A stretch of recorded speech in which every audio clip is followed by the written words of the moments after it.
ఈరోజు ఇక్కడ ఈ చెక్కుల పంపిణీ కళ్యాణ లక్ష్మి చెక్కుల పంపిణీ కార్యక్రమానికి వచ్చిన బెనిఫిషియరీస్ అందరూ కూడా ఎవరైనా కానీ ఆడపిల్లల పెళ్లిళ్ళు చేయాలంటే ఇబ్బంది పడతారు. అట్లాంటిది ఇది వాళ్ళతో పాటు ₹1,00,000 ఇస్తారని ఇప్పటికే వచ్చి ప్రభుత్వం వచ్చి ఎన్ని నెలలు అవుతుంది? 2 నెలలే అవుతుంది. ప్రభుత్వం ఖాళీగా ఉంది. అయినా కానీ ఇప్పటికీ 2 పథకాలను అమలు పరిచింది కదా. మరి రాబోయే రోజులలో కూడా కాంగ్రెస్ ప్రభుత్వము ఇచ్చిన ప్రతి గ్యారంటీ ఎంత ఇబ్బంది పడైనా సరే ఇచ్చిన ప్రతి గ్యారంటీకి అమలు పరుస్తుంది కాంగ్రెస్ ప్రభుత్వం. మరి బయట మా ప్రభుత్వం పైన బుద్ధ జల్లే కార్యక్రమాలు ఎన్నో జరుగుతున్నాయి.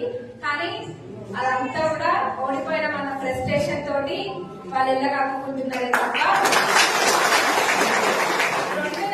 2 నెలలు కూడా ఓపిక.